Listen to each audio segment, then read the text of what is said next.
ಆಸ್ತಿ ನಮಗೆ ಉಳಿಯಲ್ಲ. ನಮ್ಮ ತಾತ ಮುತ್ತಾತರು ಸಂಪಾದನೆ ಮಾಡಿದ್ದ ಆಸ್ತಿ ನಮಗೆ ಉಳಿಯಲ್ಲ. ನೆನಪಿಡ್ಕೊಂಬಡ್ರಿ. ಇವರಿಗೆಲ್ಲರಿಗೂ ತಿರುಗಿ ಬಿಡಬೇಕು. ನಾವು ತಿರುಗಿ ಬಿಡಬೇಕು.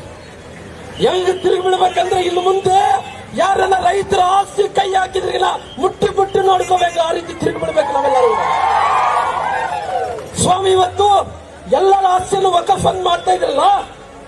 ಇವತ್ತು ನಿಮ್ಮಲ್ಲಿದ್ದಂತ ವಕ್ಫ್ ಮಂತ್ರಿಗಳು ಅಂತ ಜಮೀರ್ ಅಹಮದ್ ಅವರು ಕೋಟೇಶ್ವರರು ಎಷ್ಟು ಹಣ ಇದೆ ನಾನು ಅವ್ರಿಗೆ ಗೊತ್ತಿಲ್ಲಂತೆ.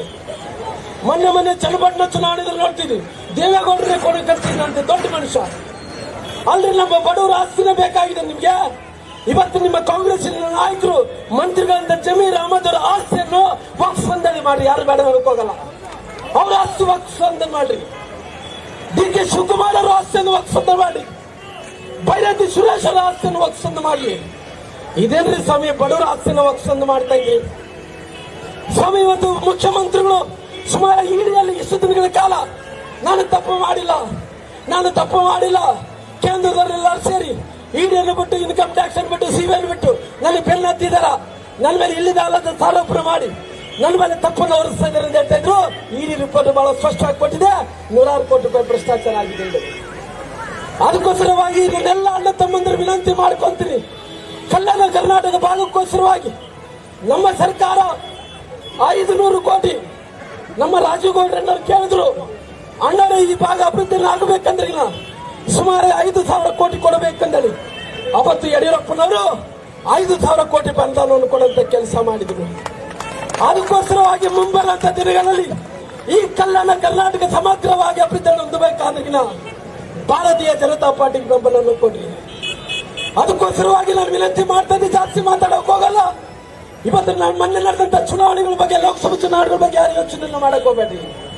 ನಮ್ಮ ನಾಯಕರು ಸನ್ಮಾನ್ಯ ವಿಜೇಂದ್ರ ಅವರು ನೇತೃತ್ವದಲ್ಲಿ ಪಾರ್ಟಿಯನ್ನು ಕಟ್ಟಾನ.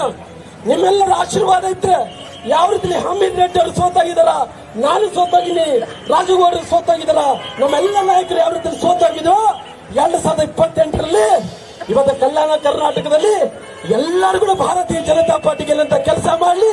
ಈ ರಾಜ್ಯದಲ್ಲಿ ಬಿಜೆಪಿ ಸರ್ಕಾರ ಅಧಿಕಾರಕ್ಕೆ ಬರಲಿ. ಯಾವತ್ತು ಕೂಡ ಯಡಿಯೂರಪ್ಪನವರು ಸುಮಾರಾಗಿ 40 ವರ್ಷಗಳ ಕಾಲ ಹೋರಾಟವನ್ನು ಮಾಡಿದ್ರು ಕೂಡ ಯಾವತ್ತು ರೈತರನ್ನ ಈ ರೀತಿ ಪೀಡಿತರಂತ ಕೆಲಸ ಮಾಡಿದ್ದಿಲ್ಲ. ಇದು ಮೊದಲನೇ ಬಾರಿಗೆ ಈ ಸರ್ಕಾರ ಮಾಡಿದೆ.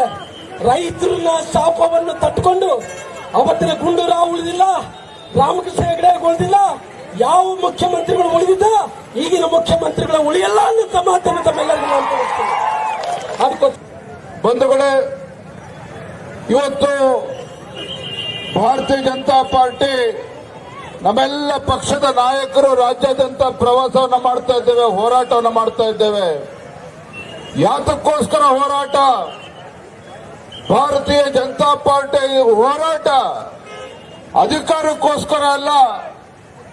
ಯಾವುದೊಂದು ಅಧಿಕಾರವನ್ನ ಗಳಿಸಬೇಕು, ವಿಧಾನಸೌಧದಲ್ಲಿ ಅಧಿಕಾರಕ್ಕೆ ಬರಬೇಕು ಅನ್ನೋ ನೆಪ ಇಟ್ಟುಕೊಂಡು ನಾವು ಹೋರಾಟವನ್ನು ಮಾಡ್ತಾ ಇಲ್ಲ.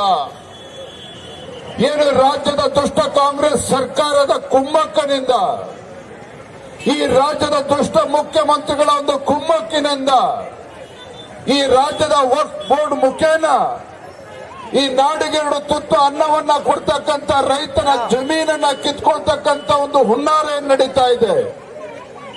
ಸಾವಿರಾರು ವರ್ಷಗಳ ಇತಿಹಾಸ ಇರ್ತಕ್ಕಂಥ ದೇವಸ್ಥಾನಗಳು, ಮಠಮಾನ್ಯಗಳ ಜಮೀನನ್ನ ಕಿತ್ಕೊಳ್ತಕ್ಕಂಥ ಕೆಲಸ ಇತ್ತು ಕಾಂಗ್ರೆಸ್ ಸರ್ಕಾರದ ಕುಮ್ಮಕ್ಕಿನಿಂದ ಇವತ್ತು ಕರ್ನಾಟಕ ರಾಜ್ಯದಲ್ಲಿ ನಡೀತಾ ಇದೆ. ಇವತ್ತು ರಾಜ್ಯದಲ್ಲಿ ರೈತರು ಭಯಭೀತರಾಗಿ ಬೀದಿಗೆ ಇಳಿದು ಹೋರಾಟವನ್ನು ಮಾಡತಕ್ಕಂಥ ಸಂದರ್ಭದಲ್ಲಿ ಈ ನಾಡಿನ ಮಾಜಿ ಮುಖ್ಯಮಂತ್ರಿಗಳು, ರೈತ ನಾಯಕರು, ಬಡವರ ಒಂದು ಕಣ್ಮಣಿಗಳಾಗಿ ರೈತರ ಪರವಾಗಿ ಸದಾ ಧ್ವನಿಯನ್ನು ಎತ್ತಿದಂತ ಸನ್ಮಾನ್ಯ BS ಯಡಿಯೂರಪ್ಪನವರ ಅಪೇಕ್ಷೆಯಂತೆ ಏನು ದುಷ್ಟ ಕಾಂಗ್ರೆಸ್ ಸರ್ಕಾರದಿಂದ ರೈತರು ಕಣ್ಣೀರು ಹಾಕ್ತಾ ಇದ್ದಾರೆ, ಈ ರೈತರ ಪರವಾಗಿ ಹೋರಾಟವನ್ನು ಮಾಡಬೇಕು ಅಂತ ಹೇಳಿ ನಮ್ಮ ಭಾರತೀಯ ಜನತಾ ಪಾರ್ಟಿ ಎಲ್ಲ ನಮ್ಮ ಪಕ್ಷದ ಮುಖಂಡರು ರಾಜ್ಯಾದ್ಯಂತ ಹೋರಾಟವನ್ನು ಮಾಡ್ತಾ ಇದ್ದೇವೆ. ಯಾವುದೇ ಒಂದು ಅಧಿಕಾರಕ್ಕೋಸ್ಕರ ಹೋರಾಟ ಅಲ್ಲ. ನಿನ್ನೆ ದಿನ ಬೀದರ್ನಲ್ಲಿ ನಾವು ನಮ್ಮ ಭೂಮಿ ನಮ್ಮ ಹಕ್ಕು ಹೋರಾಟವನ್ನು ಮಾಡಿದ್ವಿ. 10,000ಕ್ಕೂ ಹೆಚ್ಚು ರೈತರ ಹೋರಾಟದಲ್ಲಿ ಭಾಗವಹಿಸಿದ್ರು. ನಿನ್ನೆ ಸಂಜೆ ಗುಲ್ಬರ್ಗಾದಲ್ಲೂ ಸಹ 7-8 ಸಾವಿರ ರೈತರು ಈ ಒಂದು ಬೃಹತ್ ಹೋರಾಟದಲ್ಲಿ ಎಲ್ಲರೂ ಕೂಡ ಭಾಗವಹಿಸಿದ್ರು. ಎಲ್ಲರ ಕೂಗು ಒಂದನೇ, ವಿಜೇಂದ್ರ ಅವರೇ ದಯವಿಟ್ಟು ದುಷ್ಟ ಕಾಂಗ್ರೆಸ್ ಸರ್ಕಾರದಿಂದ ನಮ್ಮನ್ನ ಕಾಪಾಡಿ. ಇವತ್ತು 50-60 ವರ್ಷಗಳಿಂದ ನಮ್ಮ ಜಮೀನುಗಳನ್ನ ಉಳುಮೆ ಮಾಡ್ಕೊಂಡು ಬಂದಿದ್ದೇವೆ. ಆ ಜಮೀನುಗಳನ್ನ ಇವತ್ತು ನಮ್ಮ ಪಹಣಿಯಲ್ಲಿ ತಿದ್ದುಪಡಿ ಮಾಡಿ ಇವತ್ತು 1973-74 ಗೆಜೆಟ್ ನೋಟಿಫಿಕೇಶನ್ ಅನ್ನು ನೆಪ ಮಾಡಿಕೊಂಡು ನಮ್ಮ ರೈತ ಏನಿತ್ತು ಉಳುಮೆ ಮಾಡ್ಕೊಂಡು ಬರ್ತಾ ಇದ್ರು, ತೊಗರಿ ಬೆಳ್ಕೊಂಡು ಬರ್ತಾ ಇದ್ರು. ನಮ್ಮ ಜಮೀನುಗಳು ನಮ್ಮ ಪಹಣಿಲಿ ಏನಾಗಿದೆ ಇವತ್ತು ವರ್ಕ್ ಪ್ರಾಪರ್ಟಿ ಅಂತೇಳಿ ಇವತ್ತು ನಮೂದು ಮಾಡ್ತಾ ಇದ್ದಾರೆ. ಇವತ್ತು ರಾಜ್ಯ ಸರ್ಕಾರದ ಕುಮ್ಮಕ್ಕಿನಿಂದ ಇವತ್ತು ಯಾದಗಿರಿ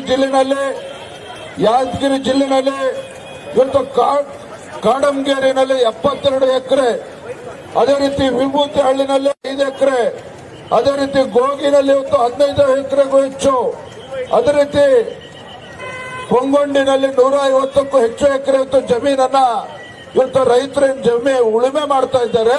ಅದು ಒಕ್ಕ ಆಸ್ತಿ ಅಂತ ಹೇಳಿ ನೋಟಿಸ್ ಅನ್ನ ಕೊಡ್ತಾ ಇದ್ದಾರೆ. ನಾನಿವತ್ತು ಈ ವೇದಿಕೆ ಮೂಲಕ ಈ ರಾಜ್ಯದ ಮುಖ್ಯಮಂತ್ರಿಗಳಿಗೆ ಎಚ್ಚರಿಕೆನ ಕೊಡೋದಕ್ಕೆ ಇಚ್ಛೆ ಪಡ್ತೇನೆ. ರಾಜ್ಯದ ಮುಖ್ಯಮಂತ್ರಿಗಳಿಗೆ ಎಚ್ಚರಿಕೆನ ಇವತ್ತು ಕೊಡೋದಕ್ಕೆ ಇಚ್ಛೆ ಪಡ್ತೇನೆ. ಮಾನ್ಯ ಮುಖ್ಯಮಂತ್ರಿ ಸಿದ್ದರಾಮಯ್ಯನವರೇ, ರೈತರ ತಾಳ್ಮೆಯನ್ನ ಪರೀಕ್ಷೆ ಮಾಡಬೇಡಿ. ಈ ರಾಜ್ಯದ ರೈತರ ತಾಳ್ಮೆಯನ್ನ ಪರೀಕ್ಷೆ ಮಾಡಬೇಡಿ. ಈ ದೇಶಕ್ಕೆ 2 ತುತ್ತು ಅನ್ನವನ್ನ ಕೊಡ್ತಕ್ಕಂಥ ರೈತ, ಈ ದೇಶಕ್ಕೆ 2 ತುತ್ತು ಅನ್ನವನ್ನ ಕೊಡ್ತಕ್ಕಂಥ ರೈತ ಈ ದೇಶದ ಬೆನ್ನೆಲುಬು ಅಂತ ರೈತನ ತಂಟೆಗೆ ಇವತ್ತು ಸಿದ್ದರಾಮಯ್ಯನವರು ಏನು ಬರ್ತಾ ಇದ್ದೀರಿ? ನಿಮ್ಮ ಕುಮ್ಮಕ್ಕಿನಿಂದ ಇವತ್ತು ವಕ್ಫ್ ಬೋರ್ಡ್ ಮುಖೇನ ರೈತರ ಜಮೀನನ್ನು ಕಿತ್ಕೊಳ್ತಕ್ಕಂಥ ಕೆಲಸ ನಡೀತಾ ಇದೆ.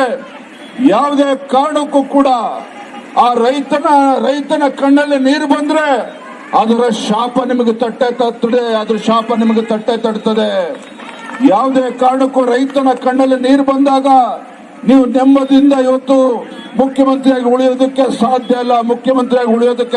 ಇಲ್ಲ. ಇವತ್ತು ಹಾಸನದಲ್ಲಿ ಇವತ್ತು ಸಭೆಯನ್ನು ಮಾಡ್ತಾ ಇದ್ದಾರೆ. ಮುಖ್ಯಮಂತ್ರಿಗಳು ತನ್ನ ಮುಖ್ಯಮಂತ್ರಿ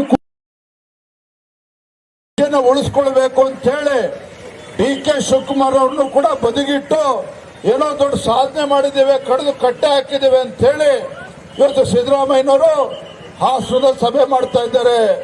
ಬಂಧುಗಳೇ, ನಮಗೆ ಗೊತ್ತಿರಲಿ